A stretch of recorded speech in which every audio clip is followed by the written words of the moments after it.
tengoklah. Tengok. Tengok mana dia. Sementara nyata-nyata matanya melihat. Dua dikasih Tuhan. Kami nyata-nyata manusia dibilang domba. Dibilang pula sesat. Padahal jalan ke rumah kami tahu. Jalan ke masjid kami tahu. Jalan ke Alfamart kami tahu. Dibilang sesat. Lucunya ente. Pula jalan kebenaran. Kan tadi bilang aku. Sedangkan yang dibilang sesat itu. Yang tidak bisa membedakan. Yang keluar dari rahim Maria itu telur buaya atau anak manusia. Itu yang sesat. Ditanya, yang keluar dari rahim Maria itu anak manusia atau anak buaya? Apa jawabannya? Anak Tuhan. Parah kali, bah. Mana bisa? Nah, itulah yang sesat siapa, yang nuduh sesat siapa. Seperti itu, saudara Kipas Angin. Sudah dulu deh, capek aku samamu. Sabar, dengar dulu cemong Sudah, Kevas, sudah. Kamu nih, ini Bang Michael aja. Kalau mau bertanya yang lebih substansi aja lagi Bang Michael ya. Kadang-kadang Mbak Subaida ini aneh-aneh pertanyaannya Mbak Subaida. Udah dengar dulu cemong. Bang Kepas. Cebong apaan sih? Serius nanya. Saya sering dari kecil saya sering dengar itu cebong. Itu artinya apa? Cemong itu belepotan abang. Den tuh bolokon na sapu susite. Alamak. Ya tuh dia bolokon Oh ya na betul sapu. sangat cemong. Ya maksud saya cemong tuh. Cemong dia. Iya bang. Lanjut. Ya. Oke, silakan Michael. Ada lagi? Ya. Itu karena adik saya sudah masuk Islam itu sudah 2 Masya minggu. Allah. Masya Allah. Subhanallah. Ya. Dia sih agak keberatan sih, cuman Iya. tiba-tiba dia nelpon sudah masuk Islam ya, apa boleh buat. Iya. Makanya saya mau belajar lah ceritanya tentang Islam Masya gimana. Allah. Masya Allah. Mungkin saya arahkan begini tapi Bang Sumadi, mungkin Michael lebih bertanya tentang konsep keselamatan mungkin di dalam Islam, mungkin begitu ya. Karena itu adalah endingnya Bang. Ketika kita mempercayai masih ada kehidupan setelah kematian, nah itu yang mungkin kita akan yang tanya lebih ke situ Bang. Nanti tentang bagaimana itu apa kayak tablik itu gampang lah itu Bang. Ini tentang konsep keselamatan Bang. Gitu. Tenang lah, dulunya kan adik saya itu kan perempuannya kan Bang. Itu dulunya ya pakaiannya ya ngaur-ngaur lah. Tapi sekarang setelah masuk Muslim, saya lihat adik saya itu sudah mulai sopan. Masya Allah. Itu dia. Ya di situ ya. Seolah-olah ajaran Kristen belajar. begitu. Diam dulu. Diam cemong, aku tendang juga nanti kamu sekali lagi ngomong. Iya. Cemong. Pas dia Nggak boleh kayak gitu Mikael. Sekali lagi kamu ngomong ku tendang ya. Ku turunkan kau. Ya, diam dulu. Silakan Bang Michael, silakan. Setelah sekarang ini saya lihat itu adik saya itu ya sudah mulai berubah lah. Yang biasanya dia keluar malam pakaian tidak baik, ya sekarang sudah pakai apa itu namanya menutup auratnya. Ya situ saya Alhamdulillah. makanya waktu saya teleponan sama adik saya dibilangnya coba belajar Bang, dengar diskusi. Saya naik lah di sini mau dengarin penjelasan Bang Juma tuh tentang Islam gimana. Iya. Masya Allah. Itu Jadi aja sih, Bang. Oke, Di baik. YouTube banyak. Jadi gini. Ajaran Islam di YouTube. Sabar dulu. Mohon maaf ya Bang Palopo ya, terpaksa gua angkat ya pakai mobil ambulan ya.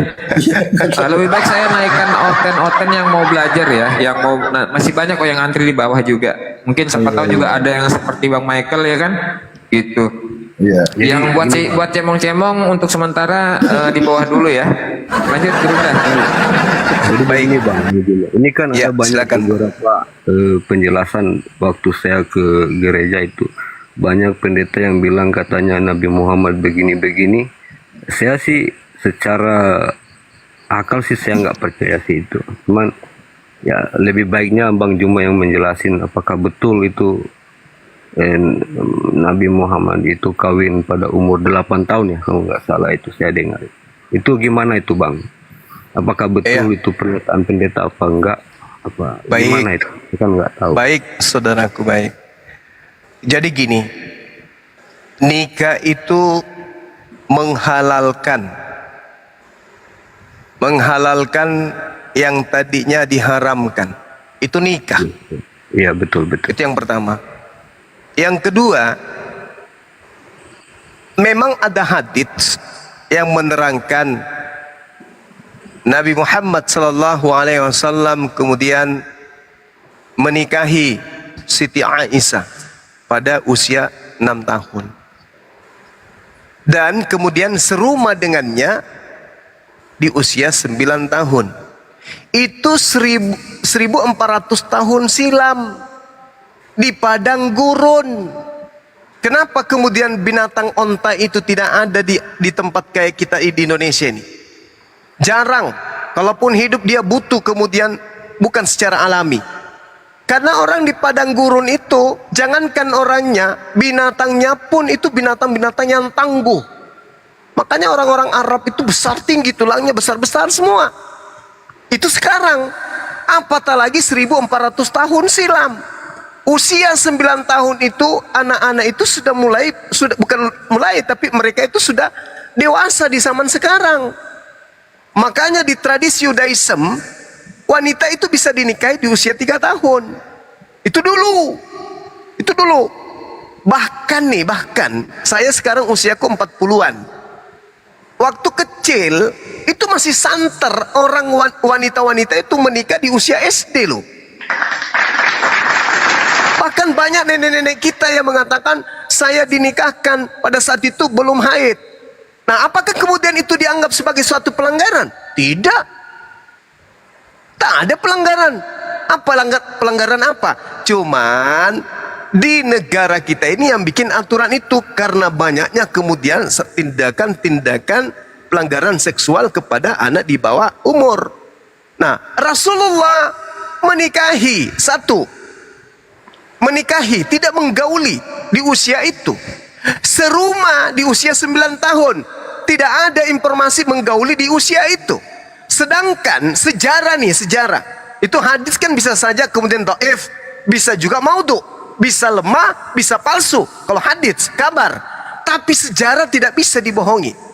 Perang Uhud, perang Badar, syaratnya untuk ikut, baik wanita maupun perempuan, sama aja ya.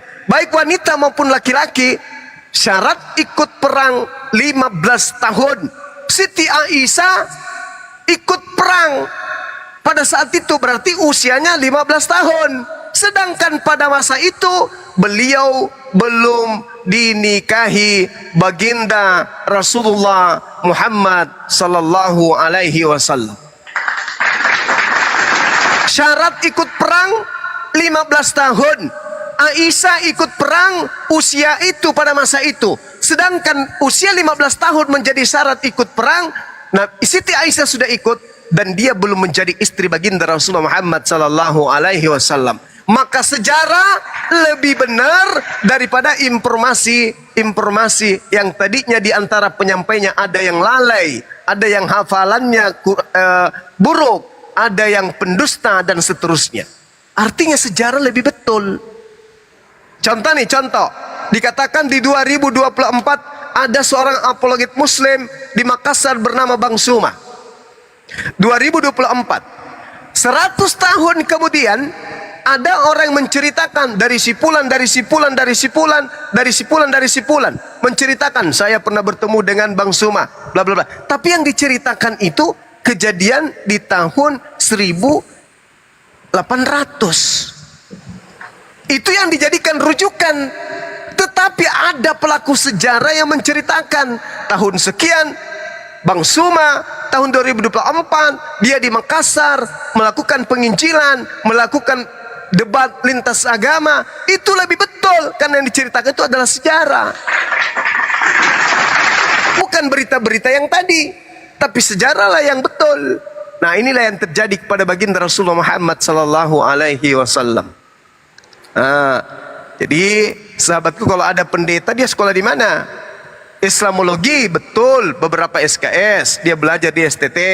Tapi tujuannya bukan untuk mencari kebenaran. Tujuannya untuk mematikan kebenaran menjadi satu kesalahan. Dan kesalahan itu dianggap salah.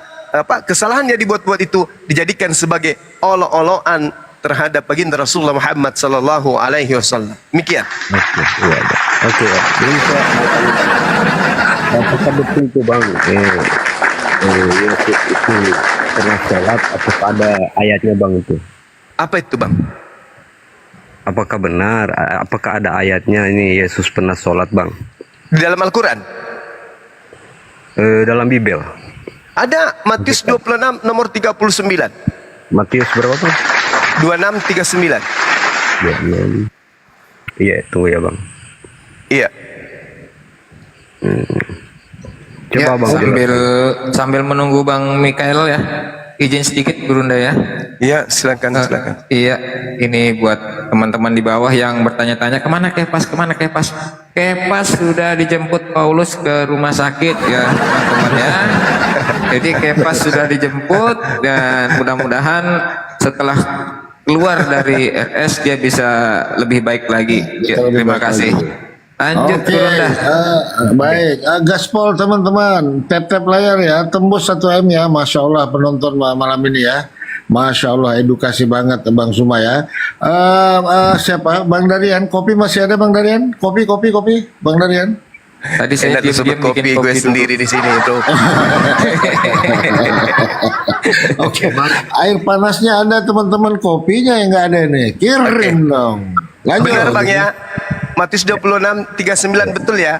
Iya, iya betul. Ya. Oke. Di dalam Al-Qur'an ini Abdullah atani al-kitab wa ja'alani nabiyan wa ja'alani mubarakan aina ma kunt wa awsani bis shalah. Jadi beliau mendirikan sholat, melaksanakan sholat. Apa sholat itu? Maju ke depan, mengangkat tangan, menghadap kepada pencipta alam semesta dengan penuh keyakinan, hati, kalbu, jasad ikut tunduk. Lalu kemudian rukuk, sujud, berdoa kepada Allah. Nah itu sholat. Ini kan tidak tertulis sholat ya Bang.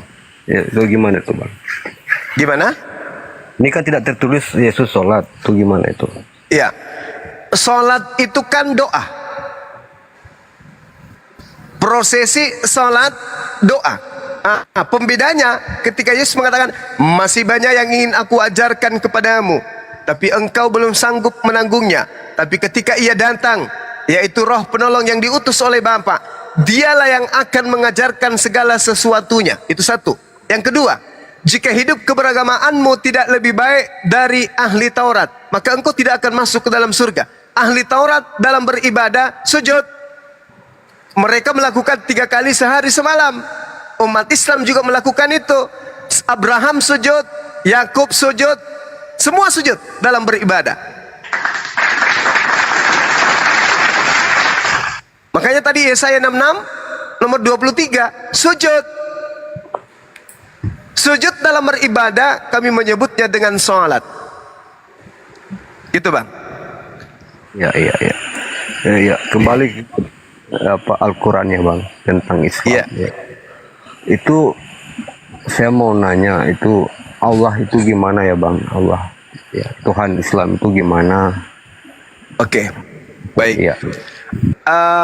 Yang pertama Al-Quran surah Yasin ayat 11. A'udzubillahi minasyaitonirrajim. Innama tunziru man ittaba'a dzikra wa hasyar rahmana bil ghaib.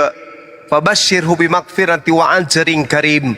Sesungguhnya engkau hanya memberi peringatan kepada orang-orang yang mau mengikuti peringatan, yang takut kepada Tuhan yang Maha Pengasih walaupun mereka tidak melihatnya. Jadi Tuhan itu tidak bisa kita lihat Bang dengan kasat mata kita di atas alam semesta ini. Lalu bagaimana cara kita melihat Allah Subhanahu wa taala? Bagaimana kita bisa tahu bahwa Allah itu ada? Sederhana. Kita manusia, oke. Nama kita Bang Suma, oke. Ada tangannya Bang Suma, ada kakinya, ada mulutnya, ada kepala, kaki. Tapi apakah betul itu milik kepunyaan Bang Suma? Bang Suma, ya. Apa yang ada pada diri Anda yang adalah milik Anda? Apa ya? Mata bukan milik saya. Tangan bukan milik saya juga, kaki juga bukan milik. Lalu ini milik siapa? Makanya Al-Quran mengatakan, sanurihim ayatina fil afaqa wa fi ampusihim. Apa kata Allah? Aku akan memperlihatkan kepada mereka tanda-tanda kebesaran kami, tanda-tanda keberadaan kami di segenap penjuru alam semesta dan pada diri mereka sendiri. Saya ingin tanya kepada saudara, kita diskusi rian aja. Setiap bulan Anda hampir cukur rambut, betul? Iya, iya. Cukur kuku juga, betul? Enggak. Jarang, tapi pernah cukur kuku, potong kuku. Enggak pernah. Iya. Pernah potong lidah? Pernah potong hidung? Atau potong si ucok karena bertumbuh makin panjang? Atau tulang rusuk sudah melilit sampai ke betis? Ingat Bung, ingat. Kita memasukkan ke dalam mulut nasi, daging, ikan, sayur. Yang memproduksi itu siapa? Isi perut kita di dalam. Pernah kita tahu bagaimana usus kita bekerja? Pernah kita atur? Tidak. Kita yang mensuplai ini ke lidah, ini ke betis, ini ke ucok, ini ke tangan. Pernah kita atur? Tidak. Lalu suplai nutrisi yang masuk ke dalam tubuh kita ini menyebar ke seluruh penjuru badan kita. Tapi kenapa gigi tidak memanjang? Siapa yang menahan pertumbuhannya? Kenapa lidah tidak memanjang? Kenapa tidak bertumbuh makin panjang? Kenapa kemudian hidung tidak memanjang? Kenapa ucok tidak memanjang? Kenapa jari-jari kita tidak memanjang? Yang memanjang hanya rambut, yang memanjang hanya kuku. Siapa yang menahan itu sendiri? Pak RT, bukan Pak RW, bukan Presiden, bukan PBB, bukan orang tua, bukan kita, bukan. Inilah yang dikatakan oleh Al-Quran. Bagi orang yang berakal, dia akan menemukan Tuhannya pada saat dia menelaah fi ampusihim, menelaah dirinya sendiri. Bayangkan Bung, ini praktek untuk mengenal Tuhan. Sekarang Anda tutup hidung. Tutup hidung kita, tutup hidung. Tutup mulut juga. Nah, sampai habis oksigen. Apa yang terjadi? Kita akan kelabakan dan akan membuka hidung dan mulut supaya bernapas. Apa yang menginstruksikan itu? Karena kita dalam keadaan tersadar. Kita sadar bahwa kapan tangan saya tidak hentikan menutup hidung dan mulut saya, maka saya akan mati. Itu terjadi karena kita sadar. Lalu 1 jam, 2 jam, 3 jam, bahkan sampai ada tidur sampai 4 hari, 4 malam tidak bangun-bangun seperti Pak Bom-Bom. Kenapa dia masih bisa bernapas? Siapa yang membuat kemudian napasnya keluar masuk? Siapa yang membuat jantungnya itu berdetak? Kita sendiri. Mustahile. Berarti kata Allah, aku ada pada diri mereka. Makanya Tuhan kami itu tidak datang, karena Tuhan kami meliputi aspek segala alam semesta beserta isinya. Itu Tuhan kami. Allah kami maha tahu, Allah kami maha kuasa, Allah kami maha melihat, Allah kami maha mendengar. Jadi ngapain dia datang? Yang datang itu yang tidak maha melihat. Untuk mengetahui buah arak dia harus berjalan. Cuk. Kalau dia jaraknya 3 kilo, maka dia naik sepeda. Buah ara, ternyata kau tidak berbuah, apes. Kenapa bisa demikian? Karena Yesus tidak maha tahu. Kalau Tuhan kami, ngapain dia datang? Apapun yang ada di atas muka bumi ini, jangankan yang kita ucapkan, yang kita niatkan dalam hati dia tahu. Itu baru Tuhan. Kalau ada Tuhan, dia nggak tahu siapa yang mengambil jubahnya, dia tidak tahu kapan musim buah ara. Itu bukan Tuhan, itu hantu. Nah, itu Allah. Jadi Allah yang kita sembah itu tidak setara dengan makhluk. Di dalam Keluaran 33 nomor 20, tidak ada manusia, mau dia nabi, mau dia rasul, tak ada manusia yang pernah melihat Tuhan. Karena kalau Tuhan itu dilihat oleh si fulan atau si seseorang, maka orang itu pasti akan meleleh.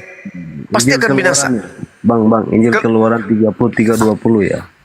33:20. Yesus Yohanes 5 nomor 37. Bapa yang mengutus aku, kamu tidak pernah melihatnya, suaranya pun tidak bisa kau dengarkan. Coba bacakan Bang, tolong dibacakan Keluaran Yang mana? 33:20 nanti. Keluaran 20. Tadi saya baca, Bang. 33:20. Iya. Oke, baik. Saya bacakan ya. Lagi firman-Nya, engkau tidak tahan memandang wajahku, sebab tidak ada orang yang memandang aku dapat hidup. Ya, betul. Berarti Tuhan itu nggak bisa dipandang. Sedangkan berbicara mengenai keluaran berarti berbicara mengenai Nabi Musa. Nabi Musa bercakap-cakap dengan Tuhan, tapi Nabi Musa kemudian tidak melihat Tuhan. Tidak bisa Tuhan itu dilihat. Bayangkan saja, Bung. Di dalam kitab saudara sendiri dikatakan begini. Di dalam benarkah Tuhan akan datang ke atas muka bumi untuk berdiam dengan Tuhan? Sesungguhnya. Itu di mana itu, Bang Handi? Kok saya jadi lupa ya? Benarkah Itu di mana? Allah akan berdiam Status- dengan manusia di Iya. bumi? Itu 2 Tawarik berapa? 2 Tawarik 6 nomor 17 apa nomor 18 itu? Coba. Benarkah Allah hendak berdiam di atas bumi? 2 Tawarik 6 nomor Atau sebentar. 17. Di situ dikatakan begini. Benarkah Tuhan akan diam bersama-sama manusia di atas bumi? Sesungguhnya langit, bahkan langit yang menaungi, meliputi seluruh langit, tidak dapat memuat engkau. Apalagi rahimnya Maria. Kan gitu, Bang. Ya. Nah, ya, jadi 2 Tawarik berapa tadi? 2 Tawarik 16. 2 Tawarik 6 nomor 18. Jadi gini, Bung. Kenapa kemudian adiknya itu masuk Islam? Karena di Islam itu dikatakan begini. Yang pertama, di dalam Al-Quran surah Al-Anfal ayat 38. A'udzubillahi minasyaitonirrajim. Kullil ladina kafaru iyantahu yukfar lahum ma qad salaf wa iya'udu faqad madat sunnatul awwalin. Katakanlah kepada orang-orang yang kafir, jika mereka berhenti dari kekafirannya, Allah akan mengampuni seluruh dosa-dosa mereka yang telah lalu. Dan jika mereka kembali lagi memerangi, maka sungguh berlaku kepada mereka sunnatullah terhadap kebinasaan orang-orang terdahulu. Jadi Al-Quran mengatakan, kalau orang kafir dalam hal ini yang ingkar kepada Allah, kemudian bertobat menjadi mu'allaf, semua dosa-dosanya yang lalu-lalu itu dihapuskan semuanya, sehingga mereka menjadi anak yang baru terlahir kembali. Jadi adiknya abang itu bersih dari dosa. Nah, setelah bersih dari dosa, beliau kemudian membaca di dalam Al-Quran atau diajarkan dalam Al-Quran, Jannatu adn yadkhulunaha wa man salaha min abaihim wa azwajihim wa zurriyatihim. Yaitu surga Aden. Mereka umat Islam masuk ke dalamnya bersama dengan orang-orang saleh, dari nenek moyangnya, dari pasangannya, istrinya, suaminya, anaknya, cucunya. Mereka berkumpul di surga. Jadi di surga itu umat Islam itu bersama nenek moyangnya, bersama kakeknya, bersama bapak ibunya, bersama istrinya, bersama anak-anaknya, bersama cucu-cucunya. Hidup rukun. Mereka hidup sama seperti di bumi. Mereka bercengkrama bersama, bercanda bersama, hidup dalam kekekalan dengan penuh kebahagiaan. Makanya itu yang dikejar. Itu yang dikejar. Nah, sedangkan Bung, coba nanti sekali-kali tanya pendeta, Pak Pendeta, saya ingin bertanya, apakah nanti di surganya Kristen kita akan hidup bertemu kembali bersama dengan keluarga kita? Kalau dia Itu mengatakan tidak ada. iya, minta dalilnya. Tidak akan ada. Tidak ada. Betul, betul. Hanya di Islam kita bertemu dengan orang-orang yang kita cintai. Masya Allah. Oke, jadi gini Bang, saya juga mau nanya nih Bang Iya. tentang apa itu namanya apa itu tentang Isra, apa itu Isra Miraj ya? Isra Mi'raj. Iya, gimana? Itu kan perjalanan Nabi Muhammad. Aduh lah Bang Joma, jangankan teman-teman Kristen kumpul sama keluarga, Yesus saja dipisahin sama mamanya di surga, bukan nggak diakui lagi. Ya itu kira-kira gitu. Lanjut.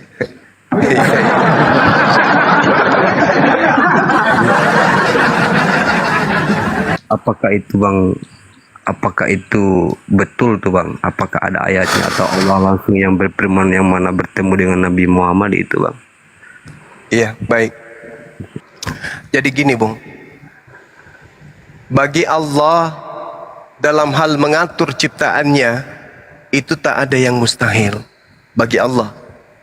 Makanya dikatakan di dalam Al-Quran surah Al-Isra, Bismillahirrahmanirrahim, Subhanalladzi asra bi'abdihi laylan minal masjidil harami ilal masjidil aqsa alladzi barakna haulahu linuriyahu min ayatina innahu huwas sami'ul basir. Maha suci Allah yang telah memperjalankan hambanya Nabi Muhammad. Jadi yang memperjalankan itu Allah, bukan Nabi Muhammad yang berjalan sendiri. Kalau Nabi Muhammad yang berjalan sendiri, pada masa itu bisa sampai berbulan-bulan. Tapi ini yang memperjalankan Allah. Allah yang memperjalankan. Sedangkan di dalam surah Al-Ma'rij, Al-Ma'rij ya teman-teman, ayat 5, betul ya? Benar nggak? Bukan ya? As-Sajadah, sorry. As-Sajadah. As-Sajadah ayat 5. Allah Subhanahu wa taala kemudian menjelaskan apa di sana? Allah mengatur segala urusan dari langit ke bumi. Kemudian urusan itu naik kepadanya dalam satu hari yang kadarnya lamanya 1000 tahun menurut perhitunganmu. Ayo. Jadi Allah mengatakan bahwasanya dia mengatur segala aspek yang ada kemudian di kehidupan bumi terhadap manusia. Bagi Allah hanya sehari, bagi manusia 1000 tahun. Gila nggak tuh?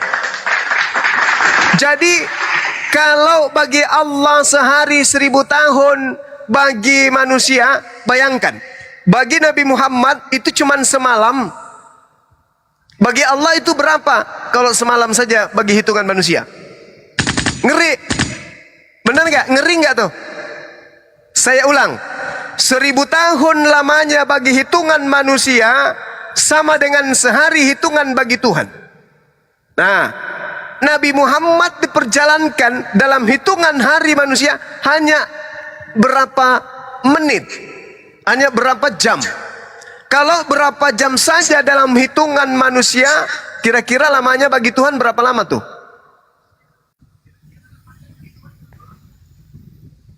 Saya ulang, 1000 tahun lamanya bagi manusia, bagi hitungan Tuhan hanya sehari. 1000 tahun sehari. Kalau cuma 3 jam, berapa saat bagi Tuhan? Ya kurang lebih 350 hari lah. 350 tahun. Enggak, abangku. Enggak ya? Bukan seperti itu. Hitungan kita, Nabi Muhammad hitungannya meninggalkan berapa bumi jam? berapa lama? Berapa jam hitungannya itu? Ya, Nabi Muhammad meninggalkan bumi berapa lama? Ayo. Malam kan? Malam. Satu malam kan? Satu malam. Cuman satu malam itu pun cuman berapa jam? Bagi manusia itu hanya beberapa jam saja. Bagi Tuhan beberapa detik saja. Jadi kecil bagi Allah, sangat kecil bagi Allah untuk memperjalankan hambanya. Cuman satu kedipan mata manusia aja, tikuk, udah selesai. Bayangkan itu. 3 detik Ayo, lah. Ya boleh saja 3 detik. 1000 tahun bandingkan dengan 1 hari. Berarti Itu, Bang, 1000 tahun. apakah ada saksinya Bang tuh yang melihat? Nah, ini dia. Kalau kebenaran saudara, apakah butuh kesaksian? Al-Quran menyatakan di dalam surah An-Nisa ayat 166, Allah subhanahu wa ta'ala menjelaskan, lakinillah yashhadu bima anzala ilaik anzalahu bi ilmi wal malaikatu yashhadu wa kafa billahi syahida. Allah menjadi saksi atas Al-Quran yang diturunkan kepadamu Nabi Muhammad. Dia menurunkan dengan ilmunya, dan para malaikat pun menyaksikan, dan cukuplah bagi Allah yang menjadi saksi. Jadi segala sesuatu yang terjadi pada diri Allah, pada diri Rasulullah, itu malaikat dan Allah yang menjadi saksi. Jadi tidak perlu kesaksian manusia, Bung. Contoh, Lukas mengatakan Yesus disunat pada hari ke-8. Nah, sekarang kita tanya, itu kesaksian siapa? Bingung langsung kita. Siapa yang mengatakan Yesus disunat hari ke-8? Lukas. Lukas, kau menerima dari siapa informasi itu? Yohanes tak dicatat, Matius tak dicatat, Markus tak dicatat nggak di Markus? Dari mana pemberitaan itu? Dari saksi-saksi, paman. Siapa nama saksinya? Bom. Jadi Yesus mengatakan di dalam Yohanes 8 nomor 16, 17, 18, jika engkau menghakimi orang, maka penghakimanmu itu jika aku menghakimi orang, maka penghakimanku itu betul. Sebab aku tidak seorang diri. Bukankah di dalam kitab Tauratmu dikatakan 2 saksi itu sah, sedangkan aku menjadi saksi atas diriku dan Bapa juga saksi atas diriku. Berarti aku dan Bapa adalah 2 saksi. 2 saksi sudah cukup. Al-Quran mengatakan lakinillah yashhadu bima anzala ilaika anzalahu bi ilmi.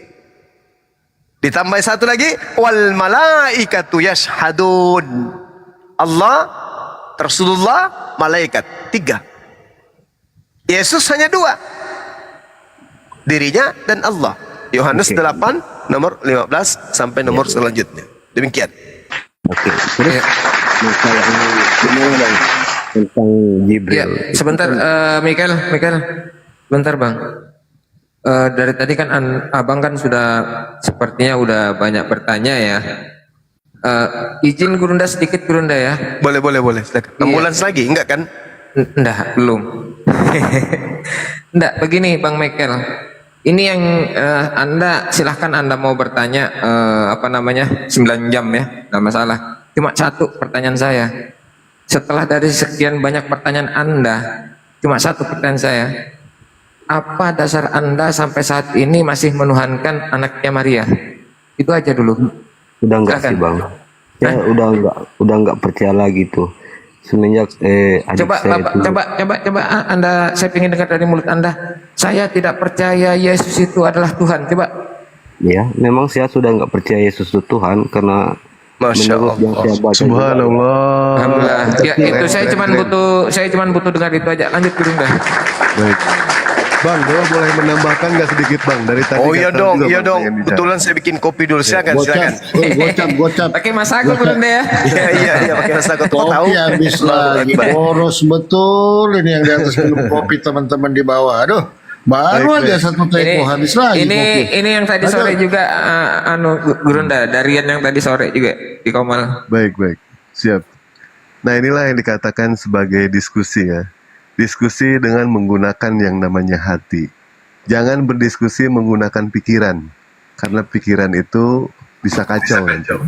Makanya ketika kita berdiskusi menggunakan hati, insya Allah kebenaran akan didapati. Kenapa dibilang hati itu sangatlah mahal ya? Karena disitulah Allah menilai kita. Bukan dari rupa, bukan dari penampilan, bukan dari hebatnya kita, bukan pula dari seberapa banyak harta yang kita punya. Tetapi hati itulah nanti yang akan menilai kita. Nah di sini Pak Michael sedang berusaha untuk berproses ya. Dan insya Allah mudah-mudahan kami doakan bisa mendapatkan hidayah dari Allah Subhanahu wa taala. Dan Amin. mengenai soal Amin. mujizat tadi, Amin. tadi mujizat, sebelum ke mujizat tadi Bang Juma sedikit dari Dewa menambahkan mengenai soal apa yang kita punya Pak Michael selama di dunia. Kita nggak punya apa-apa. Apa yang kita punya? Bahkan napas kita yang kita tarik, kita keluarkan kembali itu. Kita keluarkan kembali. Ketika orang itu meninggal, apa dia menyimpan napasnya? Tidak. Mengeluarkan napas. Inna lillahi wa inna ilaihi rojiun. Segalanya datang dari Allah dan segalanya akan kembali kepada Allah. Kita nggak punya apa-apa di sini. Dan tadi yang luar biasa ya, menanyakan mengenai soal mujizat. Mujizat di dalam Al-Quran ya, kita lihat dari angka-angkanya Pak Michael di sini ya. Nah, yang pertama Pak Michael ya, kata dunia disebutkan 115 kali. Kata akhirat disebutkan 115 kali, seimbang di situ. Kata surga dan neraka masing-masing disebut 77 kali. Kata iblis dan kata malaikat disebutkan 88 kali. Kata hidup dan mati di dalam Al-Quran disebutkan 145 kali. Kata pria dan wanita masing-masing disebut 23 kali. Antara 23 ditambah 23 itu sama dengan 46, itu adalah jumlah dari yang namanya kromosom. Nah, kata bulan, berapa kali disebutkan kata bulan? 12 kali kata bulan disebutkan. Kata hari di dalam Al-Quran disebutkan 365 kali. Begitu banyak ilmu matematika di dalam Al-Quran ya. Dan mengenai soal Isra Miraj itu ya, kalau misalkan kita kaji berdasarkan surah Al-Isra ayat 1 itu disebutkan perjalanan Nabi Muhammad ke mana melakukan Isra Miraj itu disebutkan cuma satu kali. Di dalam Al-Quran surah 17 ayat 1 antara jarak dengan surah At-Taubah surah 9 ya, surah 9 itu ternyata jaraknya itu 767 ayat. Nah, kalau misalkan berdasarkan dari Google ya, antara Masjidil Haram dengan Masjidil Aqsa, kalau kita ke Google Net itu ya, ke Google Map, berapa jaraknya antara Masjidil Haram dengan Masjidil Aqsa? Itu jaraknya 767 km. Apa ini suatu kebetulan? Bukan. Al-Quran bukanlah kebetulan, tapi Al-Quran adalah mujizat. Dan tadi Bang Juma menjelaskan mengenai soal perjalanan Isra Miraj, itu bukanlah Nabi Muhammad berjalan seorang diri. Nabi Muhammad tidak bisa apa-apa. Bahkan ya, mujizat-mujizat yang dilakukan oleh para nabi, itu bukan dilakukan sama dia sendiri. Ketika Nabi Musa alaihissalam membelah lautan, apakah Nabi Musa tahu? Apakah Nabi Musa bisa tanpa seizin Allah? Nggak akan bisa. Begitupun Rasulullah SAW. Ketika Nabi Muhammad melakukan Isra Miraj, kalau misalkan andaikan satu pernyataan di dalam Al-Quran mengatakan Nabi Muhammad berjalan seorang diri, saya adalah orang yang pertama yang berani mengatakan Nabi Muhammad adalah Nabi pendusta, Nabi Muhammad adalah Nabi pembohong. Andaikan Nabi Muhammad berjalan seorang diri. Tetapi di situ ayatnya dijelaskan Nabi Muhammad diperjalankan. Allah yang memperjalankan Nabi Muhammad dari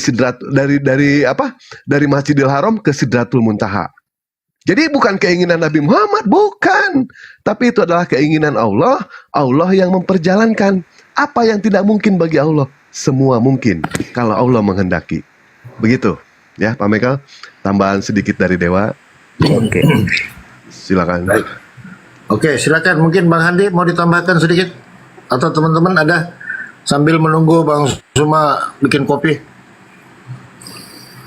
Ini Bang Handi. Assalamualaikum Bang Handi. Jangan ini. Oh, Bang Handi kah? 15K. Bang Handi. Nggak apa-apa, mungkin Dewa lagi aja ya. Tadi Oh. soalnya Dewa niatnya cuma sebentar aja. Iya, dibikin Tadi lama mengenai aja. Oh, bikin lama. Seneng yang Iya. lama, nggak senengnya sebentar. Kopinya dikencangin. Buat Bang Dewa, kopinya dikencangin. Dibikin lama. Pak Michael tadi mengenai soal pernikahan ya, banyak poin yang Dewa catat di sini ya. Mengenai soal pernikahan baginda Rasulullah dengan Bunda Siti Aisyah gitu ya. Tadi Bang Juma sudah menjelaskan secara gamblang ketika yang namanya terjadi perang itu, Bunda Siti Aisyah itu berusia di atas 15 tahun. Jadi hadis yang kami ambil itu Nabi Muhammad menikah dengan Bunda Siti Aisyah itu umur 18 tahun. Dan mengenai soal hadis itu, Pak Michael itu harus yang namanya belajar. Hadis itu betul. ada yang namanya tingkatan, Pak Michael. Dan itu pun tergantung dari jumlah periwayatan. Apabila yang meriwayatkan satu orang, itu namanya goib. Kalau yang meriwayatkan 2 orang, itu namanya ajiz. Kalau yang meriwayatkan 3 orang, itu namanya masyhur. Kalau ada yang meriwayatkan 4 orang, 5 orang, 10 orang, sampai 100 orang, itu bisa dikatakan sebagai mutawatir. Dan mengenai soal lapasnya, apakah lapasnya itu sama atau lapasnya itu berbeda? Andaikan lapasnya itu sama, namanya mutawatir lugji. Andaikan lapasnya berbeda, itu namanya mutawatir maknawi. Kalau dilihat dari sanadnya, apakah sanad hadis itu nyampe atau tidak kepada baginda Nabi Muhammad? Andaikan itu nyampe kepada Nabi Muhammad, itu namanya marfu. Kalau sampai kepada sahabat, itu namanya maku. Kalau sampai kepada tabi'in, itu namanya makto. Dan mengenai soal kualitas paling tinggi, itu ada dikatakan hadis sohih, hadis hasan, hadis doib, hadis maudu, dan lain sebagainya. Dan mengenai soal pernikahan Bunda Siti Aisyah dengan baginda Rasulullah, itu bisa dikatakan hadisnya sohih, tetapi yang meriwayatkannya ini, dia ternyata umur 80 tahun. Ketika Nabi Muhammad menikah dengan Bunda Siti Aisyah, yang meriwayatkannya ini tidak menyaksikan pernikahan Nabi Muhammad. Posisi beliau itu adalah cucunya Salma, masih dalam kandungan. Begitu Pak Michael. Tapi itu dikatakan sebagai sahih. Makanya itulah yang sering digoreng-goreng sama Oten. Nah, ketika mereka menyerang dengan hadis seperti itu, kami pun umat muslim balas menyerang. Bagaimana dengan pernikahan di dalam kekristenan? Apakah ada syarat-syaratnya? Ternyata tidak ada sama sekali. Bahkan mereka pedang lawan pedang boleh, apem lawan apem boleh. Bahkan pernikahan yang dikatakan mereka benci sama poligami, tetapi ada salah satu jemaat dari Eropa yang melakukan poliandri. Siapa itu? Silakan ketik di Google kalau tidak percaya. Siapa itu Peter dan Paul? Mereka adalah 2 orang suami, istrinya cuma 1. Istrinya adalah Maria Butsky. Mereka melakukan poliandri. Bahkan yang lebih ekstrim lagi, ada yang menikah dengan, mohon maaf ya, Pak Michael ya, dengan binatang. Iya. Dengan binatang mereka menikah. Lagi bete, ya kan, sekarang resmi di mana-mana. Kenapa lagi bete itu diresmikan? Karena mereka takut kehilangan domba. Karena banyak para domba yang melakukan protes kepada pihak petinggi gereja sama pendeta sama pastor. Andaikan lagi bete tidak diresmikan, mereka akan keluar dari kekristenan dan mereka tidak akan pernah yang namanya membayar perpuluhan. Demi yang namanya mempertahankan domba, akhirnya gunting pita sudah yang namanya lagi bete. Begitu, Pak Michael. Jadi itulah yang saya kan selama ini juga sering nyimak ya tentang diskusi. Tapi saya gini Bang Dewa, izin sedikit Bang Michael tentang kan begini, kalau saya lihat Bang Michael ini kan sudah ada keraguan dan bahkan sudah tidak yakin ya dengan Yesus itu sebagai Tuhan. Menurut saya sebenarnya dalam proses belajar itu kan running. Kita kan nggak tahu Bang Dewa ya, teman-temannya. Siapa tahu tidur langsung besok innalillahi, gimana itu barang gitu kan? Dan tidak sedikit seperti itu. Jadi begini, kalau memang Pak, sudah ada sudah ada kayaknya sudah tinggal klik aja nih sebenarnya Bang Michael. Jadi begini, Iya. Silakan Bang, silakan. Kemarin saya itu sudah sempat ketemu salah satu ustadz di Manado itu. Oh, Manado, Masya Allah. Iya. Tapi saya kan mau nyelesain dulu tugas saya, pekerjaan saya. Karena kami ini kan keluarga besar kan semuanya Kristen ya Bang. Iya ya, tahu ya Pak ya. Ini di mana loh? Kalau kita di Manado di Paniki Atas Pak. Oh, Paniki Atas ya. Iya banyak tuh orang kawan juga itu semua lah itu di sana. Iya. Masya Allah. Iya. Lanjut. Jadi itu. Jadi saya saat ini masih sambil belajar, dengar diskusi juga dari Bang Juma dan teman-teman. Saya juga mau menyelesaikan pekerjaan saya supaya kan nantinya tidak ada lagi, karena kami ini kan banyak ya. Betul, Masya Allah. Nanti saya nggak mau nanti sebentar nanti adik saya dengan saya itu ya dikatakanlah kalau masalah dibuang lah dengan sudah tidak diakui ke keluarganya, saya juga nggak apa-apa, saya ambil adik saya, tapi Iya, ada banyak lagi problem yang saya mau selesaiin baru saya pastikan saya akan. betul. Baik, baik, saya terima alasan seperti itu, ya kan? Bang Jimen juga Resiko. begitu kemarin ya, Bang Dewa ya, Bang Jimen ya. Betul. Iya. Resiko menjadi seorang mualaf, ya memang seperti itu. Dewa berapa kali mengatakan ya kepada orang-orang yang beliau di mana beliau sudah menerima Islam, ketika yang namanya di depan, di belakang ada yang menghujat, dicaci, dimaki, kanan, kiri, depan, belakang, semua orang-orang mencaci maki, tengok ke atas. Ada Allah yang selalu sayang sama kita. Sebenarnya tadi Dewa pun ingin menghantam dengan pertanyaan-pertanyaan Pak Mikael, bagaimana ajaran para nabi itu, semuanya itu, poin inti ajaran para nabi itu cuma dua Pak Michael. Yang pertama itu adalah mengesahkan Allah Subhanahu wa Ta'ala, dan yang kedua sholat.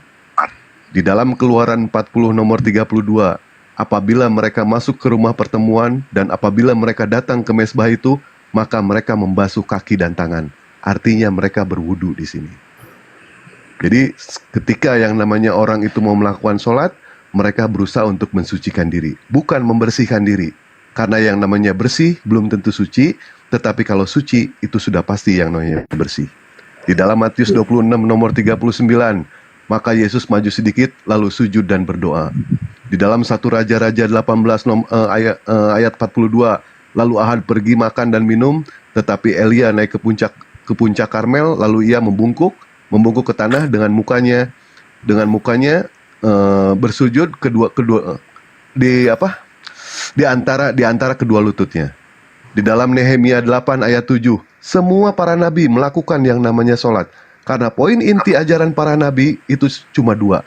Yang pertama itu adalah mengesahkan Tuhan, dan yang kedua adalah sholat. Begitu Pak Michael. Ya sih. Ya. Ketika baca Bible itu, Alkitab itu banyak ada perbedaan-perbedaan itu yang mulai saya agak. Jadi ketika adik saya juga masuk Islam, dia kasih saya beberapa kali dia kirim ayat-ayat itu tentang Al-Quran. Ayat-ayat kontradiksi. Ayat Al-Quran dengan ayat-ayat Alkitab, ya saya bisa menyimpulkan yang memang betul lah apa yang dikatakan beberapa teman-teman saya bahwa banyak direvisi itu. Jadi ya mungkin itu kesalahan dari penerjemah saja sih, tapi saya yakin bahwa memang Yesus itu sudah tidak layak lagi dipanggil Tuhan, karena banyak kan ayat ayat menjelaskan tentang siapa tentang Yesus itu. Dia kan junjungan sebagai utusan. Tidak ada kan ayat juga yang saya baca itu Yesus mengaku bahwa akulah Tuhan. Itu saja sih. Jadi di situ saya sudah mulai, semenjak itu juga saya sudah mulai tidak percaya lagi. Jadi saya kalau berdoa sekarang ini Bang, ya pada Tuhan yang menciptakan saja sih, begitu. Setuju. Abang, tenang aja. Anda kalau jadi Muslim, Anda nggak akan kehilangan Yesus, Bang. Justru orang Muslim itu sangat memuliakan Yesus. Santai aja, Bang. Iya. Dan satu lagi Bang Michael. Kalau keluarga buang, banyakin duit aja Bang, banyakin duit. Pasti diakuin loh. Benar nggak? Jadi benar nggak Bang Dewa? Jadi gini, saya kan sama adik saya sudah bertemu, diskusi, berbagilah gitu tentang bagaimana supaya ketika nanti ada, kalau masalah sih saya yakin ada, tapi pasti akan ketika sudah lama pasti akan baik-baik juga. Tapi intinya saya sekarang ini mau nyelesain kerjaan saya dulu. Iya, siap. Ngomong-ngomong sebentar Bang Michael ini usia berapa? Saya sudah 38 tahun Bang. 38 ya. Keluarga sudah ya? Ya. Seberkeluarga. Ya, sudah berkeluarga. Nah, tepat pilihan Bang. Istri saya juga tuh awalnya ya marah istri saya, tapi tahu juga kan orang Manado tuh Bang. Iya. Gak usah takut Pak Michael. kalau misalkan sudah menerima yang namanya kebenaran, nggak usah takut. Pak Michael, ketika yang namanya Pak Michael itu diusir di rumah,